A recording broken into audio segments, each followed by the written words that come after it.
Thank you very much, Anna. Good to be here. It's very nice to have you here. I must admit that I haven't had anyone talking about pre-sale and subscription models before. So a quick shout out to Sean who introduced us. So it's been a great conversation that we had before this chat, and hopefully we'll lay out all the intricacies around those two models because you're the right person to talk about that. For everyone else who joins us live, welcome and thank you for coming back. We're very excited to have you here. And if you just say hi in comments and drop us an emoji or ask us a question whilst we're talking for the next 30 minutes, that would be also great. So let's kick this off.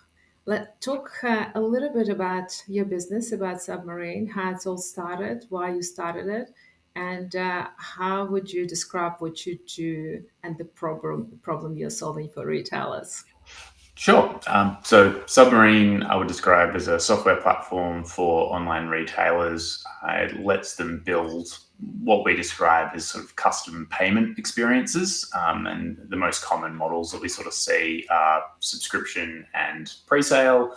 But it kind of covers a lot of different things where you're having more than a one-time transaction with the customer. So it could be, yes, a repeating model like a subscription. It could be I'm placing my order now, but I'm going to pay for it later when it ships, like a pre-sale. But we also do some other interesting things like being able to place orders on behalf of other customers, or crowdfunding models and things like that. But the thing that ties it all together is that customer payment experience. And that Submarine came out of our work as an agency. So we ran an agency for many, many years in the Shopify e-com space, and a lot of the work that we did was with these larger merchants that wanted something a bit more flexible than they could get with off the shelf apps. And we sort of built the first version of Submarine internally as an agency to help us do that for merchants, and that's transitioned into the platform and product it is today. Amazing. Well, thank you for that. I also approach from the customer point of view. So for me, that was the biggest attraction, those two models, pre-sale and subscription, because, well, subscription is a no-brainer. It helps to acquire and retain customers. I mean, Amazon Prime, let's just not go any further, or OnePass. So they've just shown us how lucrative it could be, and for brands as well, because it's that cash flow and the coming back customer as well, that the whole experience is very attractive. So let's just break it down, the two models. So a pre-sale model for brands that sell before stock lands. So it gives them, again, cash flow, better demand signals, less waste. So sustainability is a big factor in that. Mm-hmm. And I see fashion brands use it beautifully when they have limited drops, pre-orders, wait lists, driving bars, again, sustainability. I'm not sure if you've seen across other industries and categories. Can you give us a bit some insights on that? Yeah, I mean, I think you've hit a lot of the really key drivers behind pre-sales, and we kind of sort of tend to see these two models. One, which is the launching a brand new product and being able to get build up some hype and get orders in before you might be able to ship that product out. So yeah, that's what we kind of call the hype pre-sale model. But a lot of the things you mentioned are really valuable with having a proper pre-order model in place where you can get a sense of what the demand for particular sizes or variants of your product are, and so you can avoid waste because you get a good sense of what people are interested in. But there's also that element of building up some word of mouth, or being able to have the hype around selling out of a product in 30 minutes, and sort of the buzz that generates. So that's definitely a really strong use case for pre-sales, and that works across all types of merchants, I think. So definitely we see a lot of fashion merchants using the pre-sale model, but we also work a lot with brands that have I guess any brand that has a fan base is a good fit, I think, for the pre-sale model. So whether that's toys, collectibles, gaming. We have, and a lot of the work that we did in the presale space came out of working with Hasbro for many years, and they'd release a new line of Star Wars toys, and they'd sell out of those in 30 minutes and things like that. So anything where you can kind of get that fan base and the hype, I think works really well in that model. And then the second type of presale model that we see a fair bit of is more of a back order model, where it is a case of we've run out of stock on this, where we know we need to order it in, but there's sort of 4, 5, 6 week delay between us getting our purchase order in and that stock landing. And so rather than give the customer the experience of, well, sorry, come back in 6 weeks, or well, you can place the order now, but you have to pay for it now and it might come in 6 weeks. Being able to just take that order at the time that the customer is there and wanting to buy it, and handling the payment later when the product lands and ships out, or even just having a better system for communicating where that product is at, and having a slightly different flow for the customers when they're buying something that is on back order. And that's looking in Australia, a really good example of a merchant that we work with that does that is Tony Bianco. So shoe retailer, very often running out of their popular styles, and they're able to capture the orders from customers that wanted their specific size and their specific style, but that shoe is on a ship somewhere coming across. So yeah, they're kind of the two main pre-sale models that we see. I love both models because they're both very customer orientated and very customer focused. So they're amazing. And I believe Tony Bianco's been doing it for a very long time. Yeah, so we've been working with them for, I think I'm going to say 18 months off the top of my head. But yeah, they always had this challenge with how they handled the nuances of their back in stock, and they have, they've got products. They might have, for the one product, they might have one size that is in stock and you can buy it now. They might have one size that is on back order. They know it's coming in, and they have a good idea of when it's going to be available. They might have another style where it's, well, this is out of stock, but we're not sure when we're going to actually place an order in, and then they might have something that's out of stock and we're never going to get that back in. And so there's actually kind of 4 different types of variation on stock and pre-order and things like that. And so we help them coordinate what's the messaging to the customer in those 4 different scenarios. When do we actually take an order from a customer? And when do we just let them sort of say, hey, let me know when this is coming back in stock, and that sort of thing. So yeah, I think, like I say, it is a very customer focused thing, which all pre-sale models, all subscription models for that matter, they need to be thinking about the customer first, and what is this actually doing for the customer? How is it helping them versus how is it helping me as a retailer? And yeah, when it comes to the pre-sale piece, I think it is, making it as easy as possible for a customer to do what they want to do, which is hopefully order this specific product and get it as soon as possible. But being very clear with them about, okay, but this is on back order, or this is on pre-sale, this is when you're going to get it. And that comms piece is something that's really, really important with the pre-sales. I really like the flow because of how to approach any challenge or any problem. Because sometimes, we get excited about shiny technology and we chasing the tech, as opposed to understanding first what problem it's meant to solve. So I like what you mentioned before in the Tony Bianco example as well, that was the challenge, and then they searched for tech to address the challenge. And it works beautifully every single time because there is no ambiguity, and there is a great purpose because they're solving that problem for the customer. So beautifully said. That's great. Thank you. Let's switch to subscription model. Again, customer facing, customer sign up for convenience, saving, exclusivity. Brands get recurring revenue and deeper engagement and retention. So everyone wins in that scenario when the experience feels very personal and consistent. So what do you think those biggest misconceptions that retailers have about either of those models? or the biggest mistakes you've seen when they try to implement them? I know it's a very broad question, but you can start from anywhere. Yeah, no, I think, going back to how we led into this around it being the solving a problem for the customer first. So I think, and I think we saw this a couple of years ago in e-com in general, where a lot of people were adding a subscription component and a subscription model to their e-com business, and perhaps in some cases doing that in a way that was like, oh, it's recurring revenue, this is a massive win for me, and not necessarily thinking about, do customers actually want to subscribe to a t-shirt every month? Like, they're not really thinking through the alignment of the business model and the subscription business model with what their actual core product was and what the value for the customer is.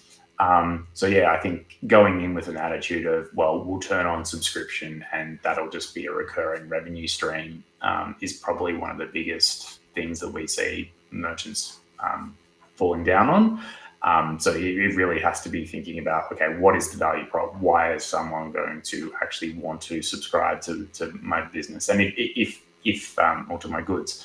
And if you are, in that example, a t-shirt brand, then there are, fashion brands that do successful subscription models because they'll have like a surprise mystery box and the product will rotate each month, or they'll have other surprise and delight elements to it. Or it's a product that does adapt well to like having, a t-shirt of the month or that sort of thing. If that's your product, then great. But if not, then maybe think about, well, would I be better off doing something like a membership model where it is more like the Amazon Prime, where the subscription component is the membership to the site and you're getting all these other perks and access to exclusive product drops or discounted shipping or things like that. So yeah, thinking it through, I think, is number one, and actually making sure that it is a value add for the customer. And then the other thing that I think in the subscription space that we see is merchants maybe sort of treating the creation of the subscription as the end of the conversion and the end of that customer journey.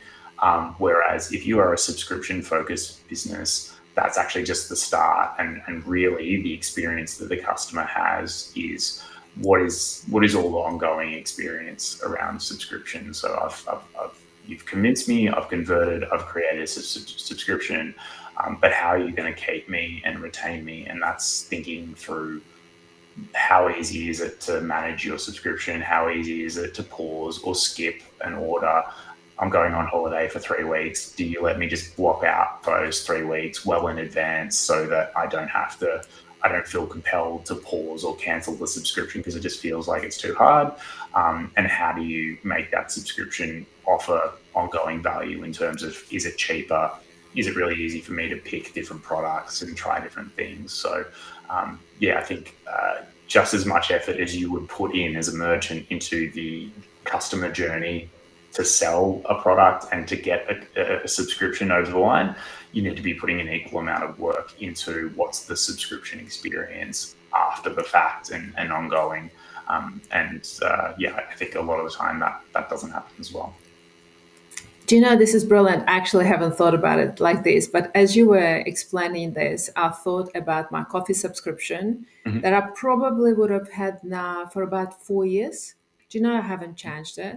It just arrives once a month, freshly grounded. I have the grounded. I had an expiry date on it, and it's absolutely seamless, because when I do need to pause it because I'm not around and I don't drink as much coffee, then it's absolutely seamless. So I just have to log into my dashboard and pause it, or I need to expedite it because I do drink too much, or I have too many people coming over and drinking too much coffee because it's so delicious.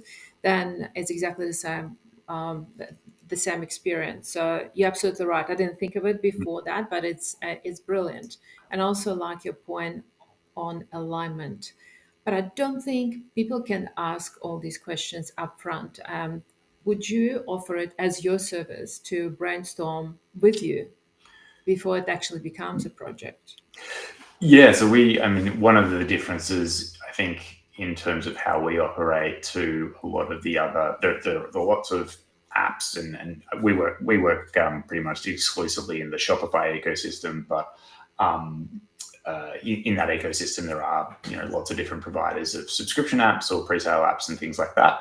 But I think one of the things that makes us a bit different is that we are quite consultative and solutions focused. We tend to work with larger merchants or merchants with more complex needs, and a lot of that comes from where we were as an agency. Is they're the sorts of merchants we were working with, and the reason that Submarine exists is because we recognize that everyone has their own unique twist on a business model, and therefore the platform is designed to be really flexible, which is very powerful, but it also means often you need a bit of guidance on how that is best going to work for you and your business. So it's a long way of saying that almost every merchant we work with, we are engaging with directly. We're talking through with them.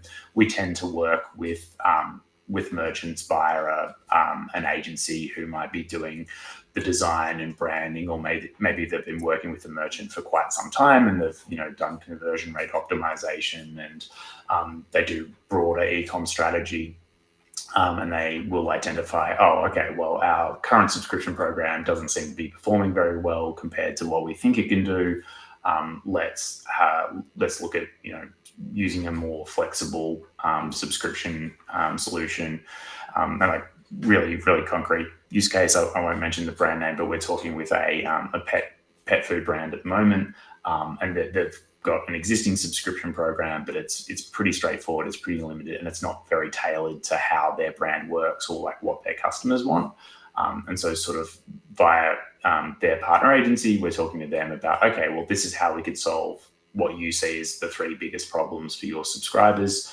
These are some other things that we think might be useful based on what we're seeing with other pet food businesses, and this is how you would roll that out with Submarine. And so it's not, as with anything that I think is worthwhile, it's not a click and you're done. It does need to be something that we build and work on together. But I think that's something that we do better than some other solutions in the space, is that we actually have that solutions element. This is such a good idea, not to look at it in isolation, actually work with other providers, because everyone's got a different angle to it. So it's good to brainstorm about it together. Yeah, and I mean, we're not, even as an agency, we were very focused on the tech and the back end side of it. So, we're not designers, we're not front end developers, and so to really build like a world-class customer experience that's tailored to how a brand works, you're going to need those folks. And we have an out of the box experience, and that'll work for a number of merchants, but most of the time we are working with people that are tailoring that customer experience end to end, which is where you get the best results. That's so brilliant. Well done. So perfect segue. What's been the biggest challenge you faced building Submarine, and how did you overcome it? There's been so many. How to pick just one? I'm sure you can pick a few. I think one of the biggest things for us has been the fact that we came from agency to being a platform and a product, and just the process. A couple of things. I guess the process of that transition probably was a much longer and drawn out process than would have been ideal. Part of that is just, I guess, the fact that we were bootstrapping the product from the agency sort of meant that we were still relying on the services revenue as we moved it over into this more product-y space. In the end, we did end up raising a bit of money to help accelerate it a bit. But there was also just the fact that we had merchants that we've been working with for many, many years as an agency. And because we were very specialized in what we did, it was actually really quite hard finding a home for those agency clients. And so that we probably were too nice about supporting those merchants for a longer period of time. And so, yeah, I kind of wish that we'd done that a bit faster. And I think also just the fact that we did that over a long period of time means that some of the things in the products are very, they come from our agency background. And so often we're quite happy to do things on it works out well, I think, for the merchants, because it means we have very high touch. We have that like close connection with them. But sometimes, yes, it would be nice if some things were a bit more sort of self-manageable for the merchants. But that's kind of where we're headed now, anyway. Yeah, so I think that's kind of been the biggest challenge in the build of Submarine. But with every challenge, there is a lot of learnings as well. And I'm sure you go through a lot of reiterations and it gets better and better. So, Yeah. on the flip side, Mm. I actually would like to ask you a question. I don't think I've ever asked anyone this question, but it just came to me right now. So, and it's a live session, so I have a liberty to ask questions. But if you had a magic wand, which merchants would you like to work with that need a pre-sale or subscription model? Ah, But well, we actually have. wish list? Yeah, I'm just trying to decide whether I can name names or not. I probably can't. There's Category, maybe in categories. category. I think is totally fine. I mean, so we we've been doing a lot of work recently in the meal delivery space. So we have a couple, and these are ones I can name. So we some of the larger brands that we have here in Australia, quite like Farmers Pick. We actually, when we're an agency, we built a lot of the tech behind UFoods and their subscription model and things like that. And that is a space that is really good for us because there's actually quite a lot of complexity in food and meal delivery that you don't get in something like coffee bean subscription. There are still intricacies in that for sure, but meal delivery has been a big one for us, and I really like that space because there is that kind of that set of unique challenges around creating a consumable product and having like the timeline. I really enjoy cooking and food, and we're actual subscribers as a household to a lot of our customers. So it's like it's a product that I think I understand, and I understand quality when I see it. So I'd really like to be doing more and more in that sort of space, in the consumable and food space. It's an interesting one. We have.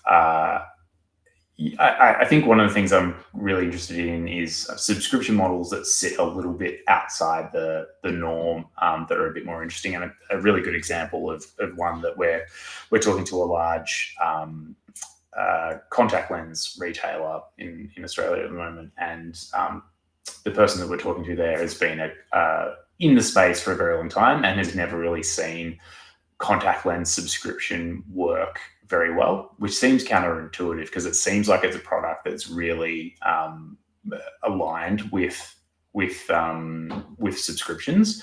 But when you dig into it, it's actually very, very variable usage. So I'm a contact lens where I'm not sure if you do contacts in addition to your glasses, but Not yet. yeah, I might after this call. Maybe.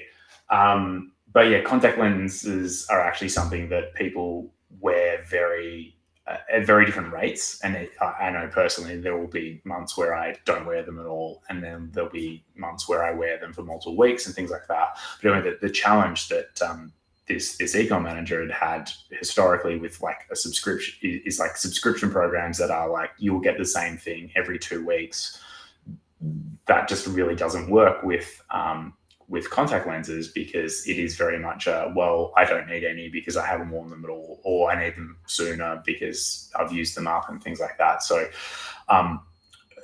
the foundation of what we have in Submarine is actually a really good thing to build something that's a bit more flexible around that, where it's not a subscription it's a 2-week frequency or it's a 4-week frequency. It's much closer to it's a subscription that is when you need it, and we can get smarter and smarter about when we think particular people are going to need their subscription. So it might start off as a subscription for send me these contact lenses every 4 weeks, and this is what I think I'll need. But as your personal usage changes, we can get more and more intelligent about what this person's frequency is, and also be be a bit more proactive about, not put the onus on the customer to skip their next week or do that or think about it, but just be like a reminder that was like, hey, we think you're going to need contact lenses. Do you want them, or do we push it back a week, and make that as seamless as possible? So that's a text and a one-word response rather than an email and go and log into the portal and change your order and that sort of thing. So being a lot more intelligent about how those kind of programs work, I think, is really interesting. So that's one space that I'd be keen to explore more. This is a very intuitive approach for sure, because you're right. It needs to be personalized because it's very different for everyone. Yeah. I'm starting to think, Gavin, that you do like complex problems. And the more complex you are, the more you thrive. I mean, I think that's where we're a good fit, and that's so my personal background is software engineering, and as an agency, I think we were about the really complex problems that didn't have an easy solution. Otherwise, people wouldn't be looking for an agency to help them with it. And that's always the interesting space. And I think with the merchants that we work with, and again, our focus has been on the Shopify ecosystem, but Shopify has certainly, in the time that we've been working in that ecosystem for 13, 14 years now. So from where we started, where it was a lot of smaller brands, very simple models, I mean, these days Shopify is enterprise grade. It is bringing on more and more enterprise level and more complex merchants. That's where a lot of the interesting stuff is. And how do you take we were involved with the migration for JB Hi-Fi when they came over to Shopify a few years back, and the sorts of challenges you have when you take a retailer of the size of JB Hi-Fi and bring it into a platform like Shopify, where are all the edge cases, where do you have to build versus buy solutions off the shelf and things like that. That's they're the kind of interesting challenges that we love as an agency, and that we kind of love as a platform as well. Yeah, Shopify was a huge project. I still remember it. All hands on deck from everyone. Shopify, all the agencies, and everyone in house. We have one question in the audience about the industry segment. So you mentioned footwear, meal deliveries. We mentioned fashion. Is there an industry segment where subscriptions are currently underrated but have a huge potential that you can think of? I think probably the paid membership side of things. So for fashion is a big one that we see there, where the goods or the product themselves may not necessarily make sense to be shipping on a regular basis, but where there's an opportunity to have an Amazon Prime style membership program where it is a paid membership, and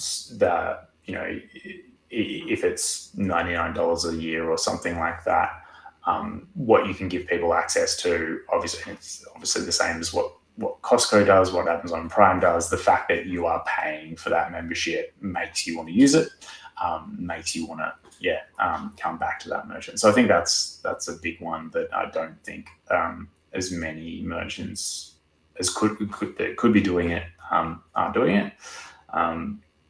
So that's probably the big one. Yeah, I think health supplements as well.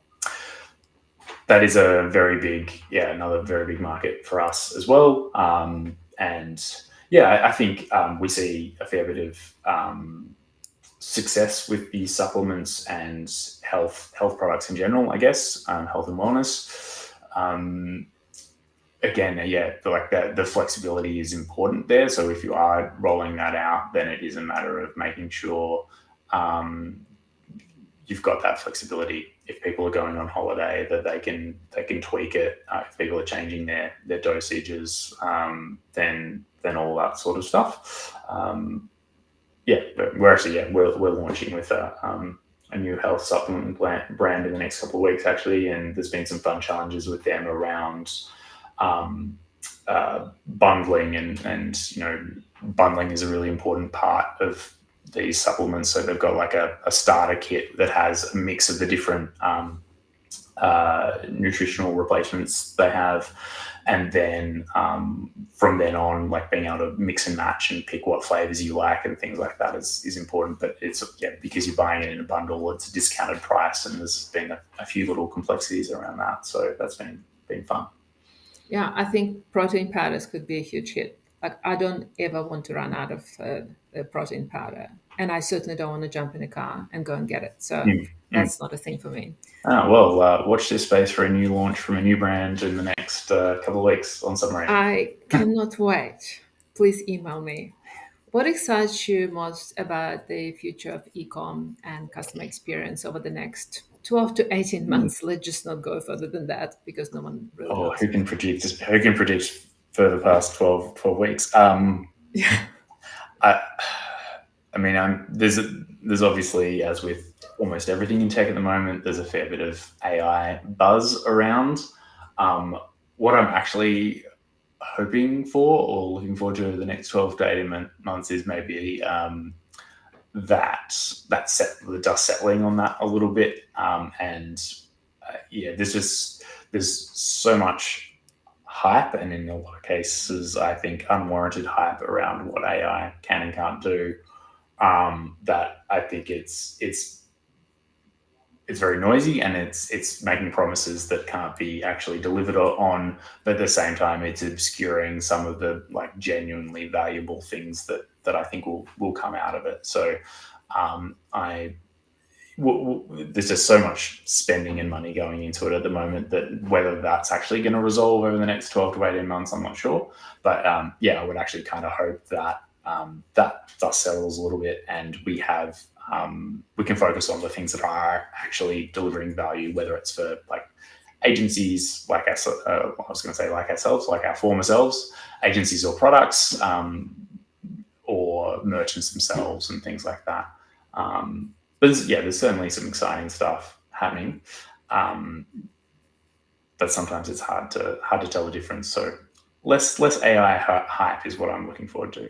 Yeah, no, you're right. But I do think, to quiet that noise again, we need to have that discovery conversation and ask ourselves questions like, where are the issues, where are the gaps, and will AI close those gaps and answer those problems, or someone else will? It's just as simple as that. It's not just let's just get AI to solve all the world problems for us and worry about that it will replace humans. But I don't have to tell you, you already know that. But I just also think it's enough of the hype. We just all need to focus on what drives outcomes and how to serve our customers better. But it's been a wonderful conversation, Gavin. I'm so glad that we locked in this time, and I'm sure that it's been very valuable for everyone who joined us live and who will watch this recording. I really appreciate your time. It's been amazing to have you on. For everyone who joined us live, thank you as always. Have a wonderful the rest of the day and a great weekend, and we'll see you next